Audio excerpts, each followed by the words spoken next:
eu acho o Abel muito mal educado. Eu sou do time que acho que o Abel Arrogante. é arrogante. E acho que em campo, muitas vezes, ele é cafajeste. Eu não gosto da postura. Mas eu separo isso do que ele é no dia a dia como técnico. Jogo a jogo, no dia a dia eu não vejo. E não julgo um pelo outro. Isso é uma coisa. O campo é outra. Não vou misturar as coisas. Eu posso achar o Neymar um personagem super desinteressante, mas na hora de avaliar ele jogando bola, eu avalio ele jogando bola, certo? Pra gente ser justo. Eu acho que o torcedor, quando a gente passa muitos anos com um técnico e a gente passa a vida querendo passar. Eu, pelo menos, quis muito tempo ter um técnico que ficar 5, 6 anos para ver qual é que é, né? O europeu passa por isso algumas vezes na vida, a gente quase nunca passa. O torcedor do River Plate viveu isso com o Galhardo e era diferente, porque o Galhardo já era um ídolo do clube, né? Então ele virou um ídolo, um recontra-ídolo, ainda, né? Então ficou muito maior. O Abel a gente mal conhecia, mal sabia quem era, então uma relação começa do zero. Mas eu acredito que quando as coisas, quando um técnico passa muito tempo no clube, como é o caso do Abel, a gente topa ser campeão de qualquer jeito. Principalmente, você vê o Corinthians agora, estava 5 anos sem ganhar, o Corinthians topa ganhar um jogo jogando rojão no pé do próprio zagueiro, se for preciso, acaba com o jogo, apaga a luz, se for preciso, você ganhar. Ganhar um título, ganhar 2 títulos, a gente topa de qualquer jeito. Quando o técnico fica 5, 6 anos no clube, passa a ser mais do que isso. Passa a ser uma questão de como a gente prefere o futebol. Eu prefiro o futebol do Luxemburgo, não do Felipão. Eu preferia que o Luxemburgo passasse 15 anos no Palmeiras. Jeito de jogar e jeito de ver o jogo. E acho que a mim, e acredito que mais a algumas pessoas, depois de 5 anos, 6 anos, o jeito do Abel ver futebol, que é diferente do meu, me desgasta. Eu preferia um técnico menos muquirana, um técnico que tivesse um jeito menos controlador. Eu acho que o time do Palmeiras muito amarrado para mexer, o Abel para mexer ali, para fazer o time jogar soltinho, do jeito que eu prefiro, é brabo, demora. Mas aí é preferência. Aí é preferência praticamente estética, é subjetivo. Estilo de jogo, né? Estilo de jogo, estilo de encarar o futebol mesmo, estilo de maneira de ver. E isso, quando um técnico fica 5, 6 anos num clube, passa a ter um peso maior. Porque em um ano, o cara tem 6 meses para ganhar o campeonato. Dane-se como é que ele vai jogar. Em 5 anos, pô, eu tô com saudade. Por exemplo, quando eu vejo o Sub-20 do Palmeiras, opa, é aquilo que eu gosto. Eu gosto de um time mais solto, mas é preferência. No fim das contas, a gente quer ganhar, né? Então, sim. Mas eu acho que quando eu fico puto com o Abel, quando eu critico o Abel, eu acho que passa um pouco por isso. É um desejo pessoal. E desejo pessoal é problema meu, não é problema do Palmeiras. O Palmeiras não tem que me satisfazer. Te agradar. Exato. E aí eu que me viro e eu me viro bem. É o problema meu, eu pego pra mim, engulo seco e torço pro Abel acertar o time. Nesse momento eu acho que ele não conseguiu me sinalizar que ele tem uma solução. E acho que ele tem um problema crônico de falta de solução desde que o Danilo foi embora. O meu diagnóstico é desde que o Danilo foi embora, ou se trouxer mais para frente, desde o Palmeiras e Boca. Que ele passou um mês com o Mike aberto na desde direita. que o Dudu machuca também, né? Que é uma ponta esquerda ali que também não consegue resolver. Sim. Mas o Palmeiras continua sendo muito competitivo. A gente está trocando ideia aqui numa terça-feira, e na última semana o Palmeiras ganhou 2 jogos fora de casa no último minuto. Tudo bem que com um pênalti inexistente, mas ganhou. Foi competitivo até o fim, esteve a ponto de ganhar até o fim.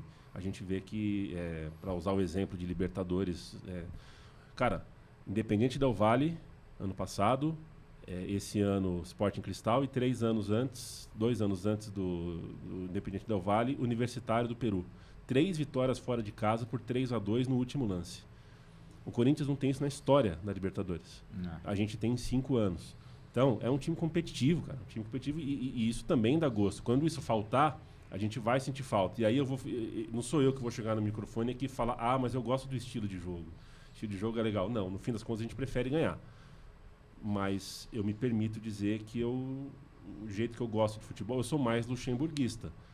Mas gostei do Felipão, né? Foi bom o Felipão chegar a ganhar uma Copa do Brasil e na marra na Mercosul, usar a Mercosul como faculdade, como treino. para fazer um time mais cascudo, chegar na Libertadores e ganhar. Eu discordava. Eu não acho que ele tinha que tirar o Alex do jogo. Eu acho que o time tinha que ser mais solto. Mas o Felipão fez a gente feliz. Então, no fim das contas, a gente quer ganhar. E isso é ruim na hora de analisar um técnico, né? Porque a gente tem que analisar a ideia que ele tem de jogo, né? O jogo a jogo. E o Abel, no fundo das contas, como todos os técnicos, sabem que as críticas estão condicionadas ao resultado. Sim.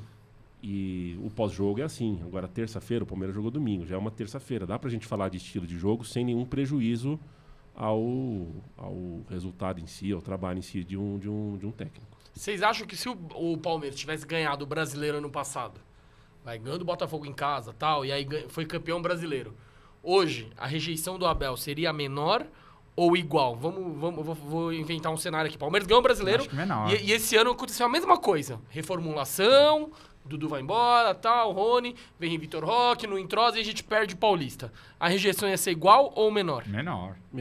Inclusive, se ganha o título do Corinthians mesmo jogando muito mal, a rejeição ia ser muito menor. Porque é ganhar um título em cima deles, tem um peso inimaginável. Mas, ao mesmo tempo que a rejeição, quando perde, também é gigantesca. Então, vocês não concordam comigo que o pessoal é muito resultadista? Claro. É 100% resultadista? É essencialmente o que eu acabei de falar por outros Exatamente. caminhos. É isso. A gente não está fazendo sexo dos anjos quando fala sobre o futebol que a gente prefere. Mas no frigir dos ovos, e isso é uma coisa que a gente poderia melhorar na nossa relação com o futebol, ganhar e ganhar. Sim. Mas o campeonato do ano passado também, a gente olhava pra tabela, olhava pra campanha do Palmeiras, o Palmeiras não ganhou de um time do G6. Mas aí... E é uma cobrança da torcida que o time em jogos grandes não consegue competir. Perfeito. Então, mas aí cara, ele ia ganhar o título? Ia. Mas ia ter essa cobrança do mesmo jeito, porque realmente nos jogos grandes... Perfeito. E o time continua demonstrando isso. Nos clássicos, você vê que a coisa emperra. É justo você pensar assim, mas também, se eu for ver do outro lado, foi uma pontuação onde o Palmeiras ia ser campeão brasileiro, só não ia ser em 2 edições desde 2003. Tipo, então, você pode ver do copo cheio e o copo vazio. E aí o Palmeiras foi vice-campeão brasileiro. Cara, nas Copas caiu do jeito que caiu, né? Contra o Flamengo, naquele VAR ali do Flaco Lopes, que até hoje a gente não sabe se foi ou não foi. Contra o Botafogo, tudo bem. Apesar do gol anulado no último lance com o Gustavo Gomes, jogou mal os 2 jogos, tá? Mas, cara, eu acho que mas o palmeirense também, cara, porque o mais crítico do Abel, que não sou eu, os caras falam que o Palmeiras não joga bola desde 2023. E aí, se a gente falar no se o Botafogo não dá aquela escorregada, o Palmeiras já não ganhava um título grande desde 23, porque... O último título grande do Palmeiras, se a gente for lembrar, foi o Brasileirão de 23, porque depois só ganhou 2 paulistas, né? Nesse exemplo também, que é um tropeço do Botafogo na penúltima... O Botafogo perde pro Inter na penúltima rodada. O Estevão marcou um gol de falta no Mineirão nos 45 do segundo tempo. Poderia ter sido o gol do título, né? E aí, quando a gente traz... mas o Endrick... Isso eu concordo com essa tese. O Endrick ganhou a porra do campeonato. E o Estevão não. Isso tem que contar pro Endrick. O Endrick pegou a bola dentro do gol do Engenhão, 3-1, pôs no meio de campo, falou toque meio, a gente ganhou a porra do jogo. Isso tem que contar. Mas, bicho, o Estevão fez um gol aos 45 do segundo tempo, na penúltima rodada, e deixou o Palmeiras vivo. Como é que a avaliação é só foi campeão ou não foi campeão? Concordo. Né? Não é só isso, foi ou não foi. Cara... A gente chegou na última rodada vivo com um moleque de 17 anos fazendo um puta gol no último lance e isso conta, isso tem que contar. Sim, e a pontuação do brasileiro do ano passado foi maior, né, que do retrasado, não foi, Gabriel, se eu não me engano? Eu não lembro, mas acho que foi. Pô, a gente pontuou mais. Acho que foi, pontuou mais, e aí você fala, pô, o Palmeiras não joga bem desde 2023. Mas a gente ficou em vice-campeão brasileiro, que é o campeonato mais justo. Cara, como é que joga tão mal e ganha tanto?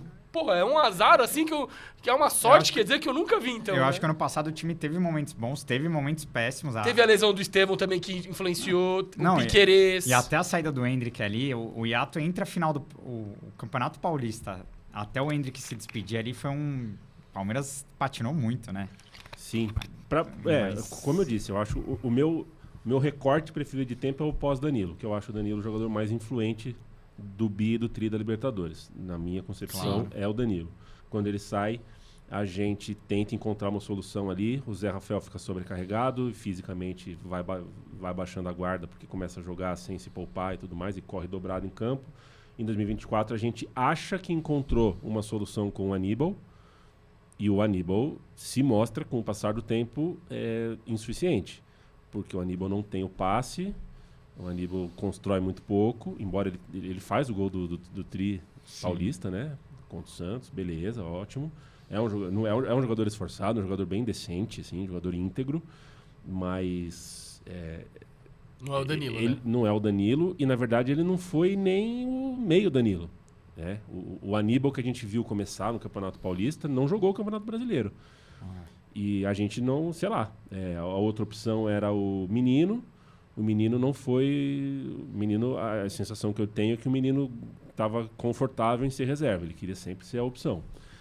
Aí a gente tinha o Rios, e o Rios é um caso bem à parte, que eu acho que o Rios joga muito, mas não joga ao mesmo tempo, né?